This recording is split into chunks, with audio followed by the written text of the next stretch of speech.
Céline Dion. My dream, to be international star. Could it happen again? Could Celine Dion happen again? I'm Thomas Leblanc, and Celine Understood is a 4-part series from CBC Podcasts and CBC News, where I piece together the surprising circumstances that helped manufacture Celine Dion, the pop icon. Celine Understood, available wherever you get your podcasts. Frequency Podcast Network. Stories that matter, podcasts that resonate. It doesn't matter where you live. You've heard these awful news reports that all seem to end the same way. From police, we're finding out who the 21-year-old alleged shooter is, that he had an extensive criminal background, and that he was in fact out on bail at the time that this happened. Mackenzie was again charged with several firearms-related offenses and assault of a police officer. Still, he was released on bail in June and was supposed to return to court in September, but didn't show up. Toronto police have arrested one of 3 suspects following the fatal shooting of an innocent bystander here in Leslieville last week. And we have learned that the suspect was out on bail at the time of the incident. Listen, it is frightening. Truly. And naturally, something frightening that hits so close to home for so many is the perfect fuel for the political fire. He gets released on bail and shoots a police officer. When will this government finally accept that their hug-a-thug, catch-and-release system is putting our people at risk? Bail reform has been a hot topic in Canada for years now, through 2 very different attempts to reform it, over the past decade, in fact. The debate is far more complicated than you've probably been led to believe. It's not as simple as locking up the thugs who commit these horrible crimes. Nor is it as simple as ensuring that no one is held in custody before they've been found guilty. So what exactly is it then? I'm glad you asked.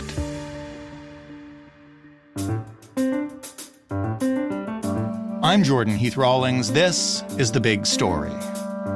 Nicole Myers is an associate professor in the Department of Sociology at Queen's University. Her research focuses on the Canadian bail system. Hello, Nicole. Hi, thank you so much for having me today.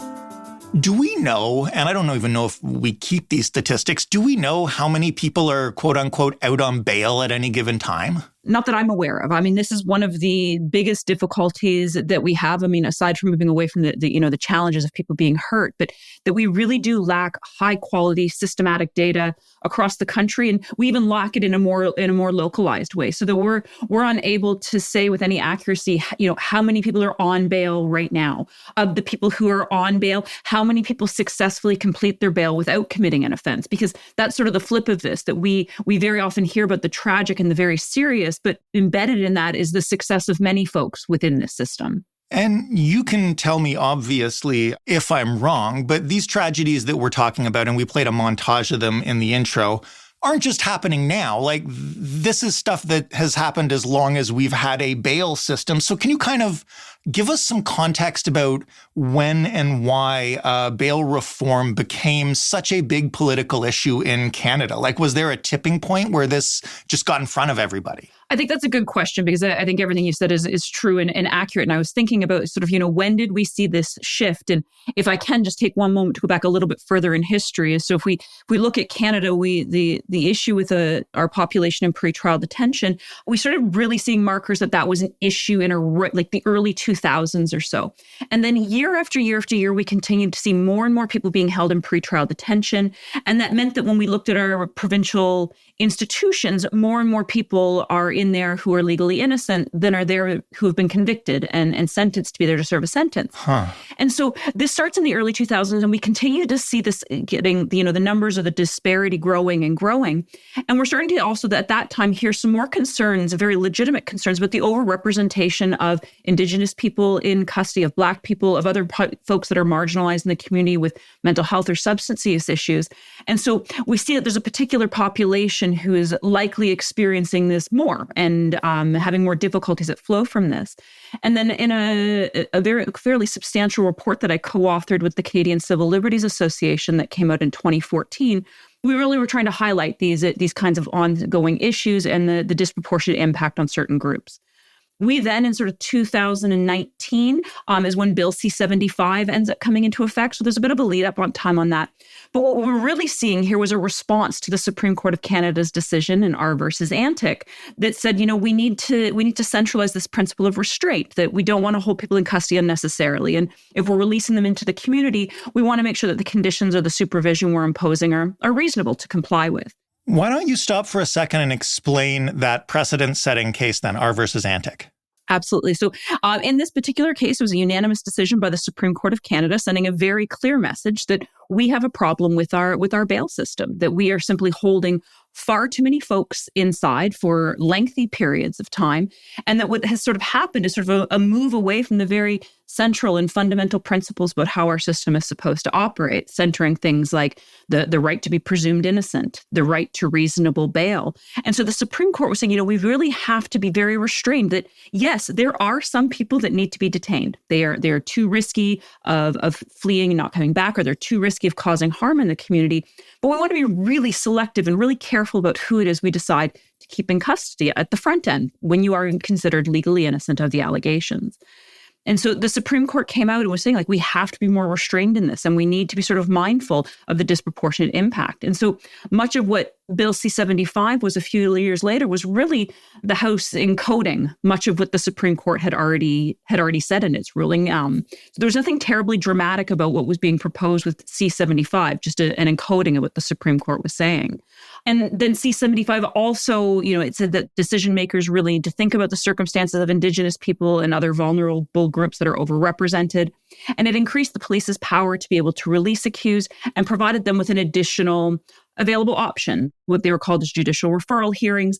And this is when an officer comes across somebody and there's allegations that they have failed to comply with the condition of their release, rather than automatically arresting them and detaining them and keeping them for bail. Police had an additional option that they could consider to send somebody back to court without having to arrest them first, so that bail order could be reevaluated and reconsidered. I just want to make sure that I get this straight. We had been, since the early 2000s, increasing the percentage of people that were not granted bail until the Supreme Court made this decision and the House codified it. What happened after that? Has the number of people detained without bail continued to rise, or did it go down? The course has remained largely the same, that we're continuing to see growth in the number of people in pretrial detention and the proportions. So, for example, tonight when any of us go to bed, there are just over 16,000 people in pretrial detention who are legally innocent, but are nonetheless being held in jail. And if we look at sort of like the proportions of, in our provincial jails, what proportion are there who are legally innocent and what proportion are there who have been convicted and sentenced, we're looking at 73% of the population in our jails are there in pretrial detention. They have not been convicted of anything. Now, they may at some point, but they haven't yet. Right. And we need to be sort of very mindful that just because there's been allegations made by the police or someone's been arrested, it doesn't mean that the mistakes don't get made or there's not an appropriate legal defense. And at the end of the day, we have to acknowledge that half of all of the cases in Canada end up resulting in the charges being stayed or withdrawn. That means the person's not convicted. And there's a whole bunch of reasons for that. But that's a very significant proportion of people that start in our system and then do not end up being convicted of what we've alleged that they've done. So the percentage of people in pretrial detention keeps going up. Meanwhile, the demand for bail reform also keeps growing louder. Am I wrong, or are those two things at odds? It does seem at odds to me. And I mean, as you've referenced, we had some very serious events. I mean, much of this, I think, was instigated by the tragic death of the OPP officer, Paresh Chawla, in December of 2022.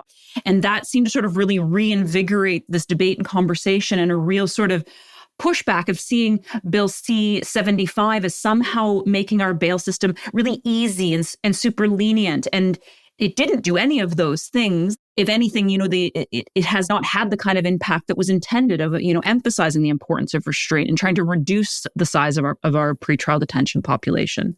After the death of the officer, we then sort of see more and more calls for bail reform. You may recall sort of a joint letter from all of the premiers and ministers in the territories to the federal government saying that we need to do something. The criminal law is the federal government's responsibility. You need to change the law. And the federal government did respond with Bill C-48 that received royal assent at the beginning of 2024. And this particular legislation seems to be sort of a push back against Bill C-75. It created more reverse onus situations trying to target people who've, that have allegedly committed serious offenses or repeat violence or using weapons, and has provided some other sort of mechanisms that are ostensibly meant to make getting bail more difficult. From the people who are pushing the idea that we are letting criminals out on the streets to reoffend, what would they like to actually change about the system that they say would fix that? I mean, I think that some of that's also the difficulty of that, these kind of comments come out without necessarily any substance or sort of meaningful action that can take place. So we stay in the space of rhetoric of, do we need jail, not bail, or we have this revolving door system. And so it suggests then that either like the law is the problem and we need to make it more strict, but our law already allows us to detain people. And given the numbers and proportions, we don't have a hard time keeping people in detention. It's difficult to get bail. So there's a look to go like, we need to fix the law, or that we somehow, that decision makers need to make more detention decisions and hold more people in custody. And the difficulty is that, simply making an adjustment to the law is unlikely to have a huge and significant impact. That these kinds of tragic events that are happening, they're serious and they do feel like they're happening more often, but they are still very relatively isolated incidents. And so we can absolutely look at that individual bail decision and go, yeah, maybe there's a problem with how that was made, what information wasn't available. We can do that kind of an analysis. But I think we need to be very careful to take what's happened in one specific case and apply it in broad strokes. If anything, some of the biggest problems with our system are not going to be able to be addressed by making small tinkers to the law. You mentioned that when these incidents happen, and yeah, to be fair, like there have been, or at least it seems there have been a bunch of them lately, and they certainly grab headlines and they're awful. Do we have any idea if they are happening more often? How would we understand that? We don't know. I mean, there's nowhere for us to turn to get this kind of data, and it's incredibly frustrating because some of these questions they're not just very important. They're incredibly simple questions. This should be the kind of data that should be readily available so that we can make informed decisions. And Nicole, do you have any idea how many experts on this show have said that about various topics across this country? All right, so I'm joining an esteemed crew of folks. A loud chorus. It's frustrating because on the one hand, collecting data and doing it well, I mean, it's tricky and there's things involved with it, but I don't know how you can properly assess where we are and then make changes and see if we've improved if we don't have some of the very basic measures on which we might be able to make that kind of an assessment. Céline Dion. My dream, to be international star. Could it happen again? Could Celine Dion happen again? I'm Thomas Leblanc, and Celine Understood is a 4-part series from CBC Podcasts and CBC News, where I piece together the surprising circumstances that helped manufacture Celine Dion, the pop icon. Celine Understood, available wherever you get your podcasts. How do we come up with a bail system that is fair and equitable, knowing that there are various degrees of inequality when it comes to Indigenous and other marginalized people, but also knowing that people do reoffend, and those are the kind of incidents that, like it or not, move the needle of public opinion? Absolutely. And I think some of what our issue is we have a volume problem. Our courts are backlogged and overwhelmed by the caseload that comes through, and then the different inefficiencies that come from trying to process such a huge caseload. And so what that tells us is there's a lot of minor or relatively minor stuff that's coming into the courts. But in more minor stuff coming in, it's taking away the time and the resources for those who work in the courts to more closely examine a file, to pursue other areas of inquiry, to think about things carefully, that if we can find alternative ways to keep as many people as possible simply out of the system without bringing them in, it allows the system to focus much more on that which is more serious or more risky, and be able to try to craft a decision that is well-informed and supported by the information that's available. You mentioned that the government passed C-48 in effect to push back a little bit against, I guess, its own policy from a few years earlier. We all know, whether it's this year or sometime next year, there's about to be an election. The Conservatives are leading by a lot. Do we know anything specific about their policies on this issue? I don't think anything has very specific come out other than sort of this general sense that the bail system is seen as broken and as something that needs to be changed so that we can lock more people up. I think one of the difficulties that particularly comes up with the leader of the opposition is that it's very inflammatory kind of language and sentiments. And I do appreciate that people are upset. Public safety is a concern. And I think we can all agree we want to feel safe in the community. We should. But my sort of interest is going, okay, well, what is the issue and how do we actually address this in an effective manner? And I'm not sure that's the kind of debate or conversation that's happening. I do have deep concerns that after the election that we may see bail as an area where further changes or restrictions are put in place that are designed to make a system much more difficult. Do you have any examples of what that could look like? Because right now I'm trying to think of what kind of policy changes you could make that would quote unquote lock more people up. Yes. I would reverse onus is to creating more situations where the accused has to demonstrate why they ought to be released versus why the Crown has to demonstrate that. I could see that as being sort of low-hanging fruit, not whether that would actually have an impact or not, I'm not quite clear on. But I think what is more likely to happen is going to be sort of a cooling effect on decision makers. So if we continue to have this sort of very inflammatory rhetoric, we continue to have examples of really tragic things happening, what you then see is sort of a further entrenchment of sort of a risk-averse mentality, a reluctance to be the one to make this release decision that could turn badly. And so it almost then in this fear of having to make difficult decisions will then result almost in not making decisions or falling back on that which is more conservative or more easily justifiable. Can you explain a little bit more about the reverse onus policy and what that actually looks like in practice and what the flip would be? So generally speaking, and for most offenses and situations, if the state is looking to detain somebody in custody, it's generally the Crown, the prosecutor, who bears that onus. It's up to them to demonstrate on the balance of probabilities to the court whether or not someone should be let in or out. Okay. In reverse onus situations, we take that onus and it gets flipped onto the accused person. Now, this happens in certain serious offenses. This may happen if they were already on release and now it's alleged that they've breached their bail. It's now their responsibility to demonstrate to the court why they ought to be released, rather than the state bearing that onus. And now, in some ways, that can be seen as it's meant to be more difficult. We could imagine that it might be more difficult for an accused person to demonstrate they should be released. There is some critiques about the reuse of reverse onus situations because we've got to acknowledge a very deep difference in the kind of power and resources that are available to the state versus an accused person. And it brings up some difficult questions of what it means to have to justify why you should maintain your liberty and stay in the community rather than the state bearing that onus. Let me ask you this. Isn't bail to some degree always going to be a judgment call? How is it even possible to craft a policy that gets it right? The short answer, yes, it is a judgment call. I mean, these are experienced folks. These are people that work in the system. They're making the best decisions they can with the information that's available and being mindful that they also are required to uphold our constitutional rights and they're required to follow the decision-making of the Supreme Court of Canada. But at the end of the day, regardless of, how many sort of things we want people to be thinking of or mindful of or weighing, at the end of the day, it's a judgment call. And most of the time, those judgment calls work out well. And then sometimes they don't. And that's tragic and it's awful. but it doesn't necessarily mean that the entire system or all of the decision makers don't know what they're doing. In the meantime, before we finish, I want to ask you about the people that aren't granted bail.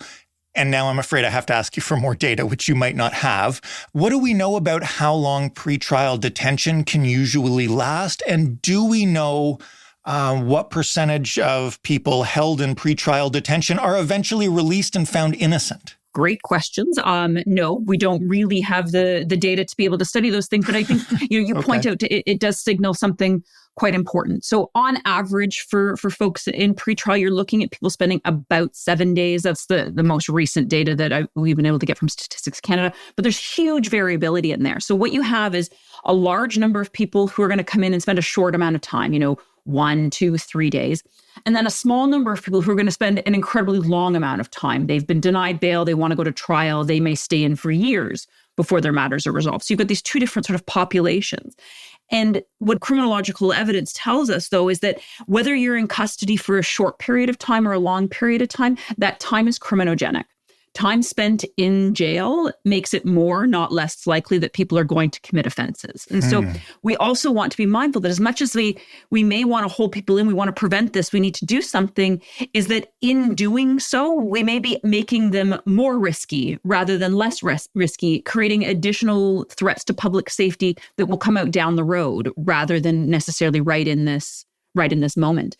And a short period of time in custody is deeply destabilizing. If you imagine folks who for a few days, if you don't show up to work or school, these things might fall away, your access to children, medications, and other kinds of supports, the very kind of supportive and community-based services that are the most likely to prevent crime get disrupted by this process.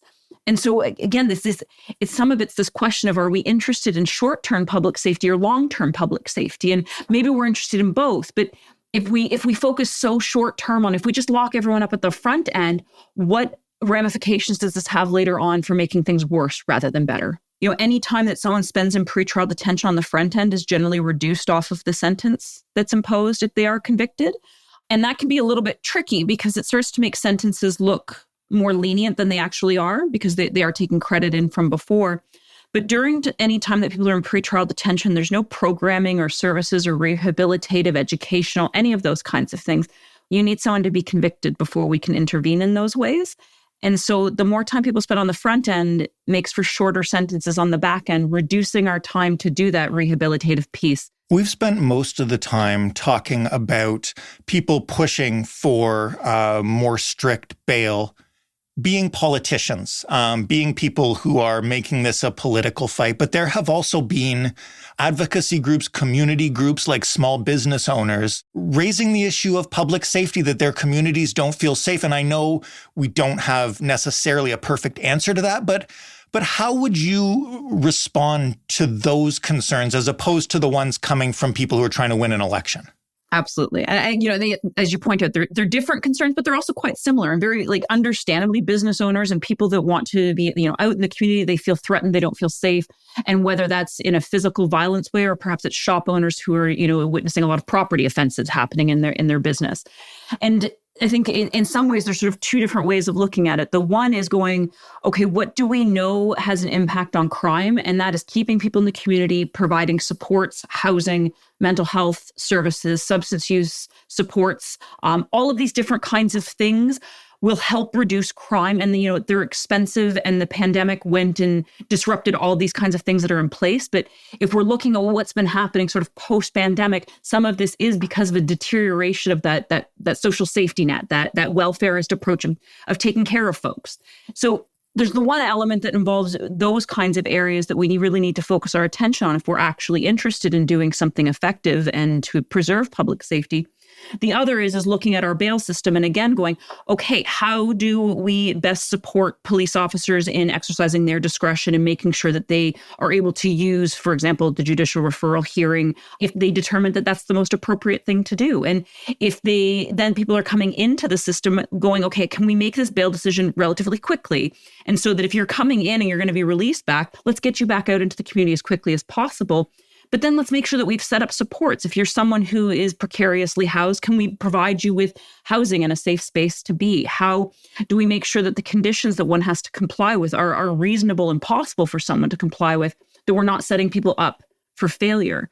And how do we also provide some kind of, for example, supervision for people to make sure that we can keep track of them, but also more as an avenue for them to connect with the supportive resources that can help folks in their life. Nicole, thank you so much for all of this. It's a pleasure to get a detailed breakdown of this political hot potato. Well, thank you so much for giving me the time to speak about this. It's been a pleasure. Nicole Myers, Associate Professor at Queen's University. That was The Big Story. For more from us, you can head to thebigstorypodcast.ca and find all of our episodes. You can also offer feedback on any one of those episodes or a future episode that you hope we'll do. In fact, I just checked our junk folder today as I was recording, and I realized some of your episode ideas went right there. So I have hopefully fixed that problem, and we have a whole whack of great ideas that we'll be looking into in the coming weeks. So thank you for those, and I'm sorry I missed them when you sent them. If you want to send more, the way to do that is by emailing hello@thebigstorypodcast.ca or by calling 416-935-5935 and leaving a voicemail. The Big Story is available in all podcast players and all smart speakers when you ask them to play The Big Story podcast. Probably only ask them in Canada, though. If you ask them somewhere else, you might get a foreign podcast that is also named The Big Story. Just remember, we were there first. Thanks for listening. I'm Jordan Heath Rawlings. We'll talk tomorrow.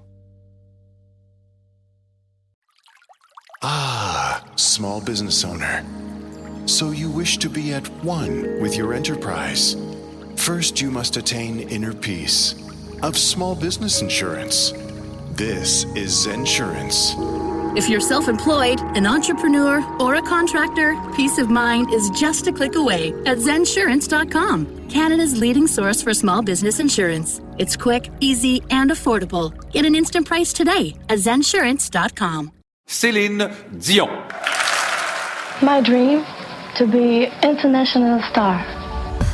Could it happen again? Could Celine Dion happen again?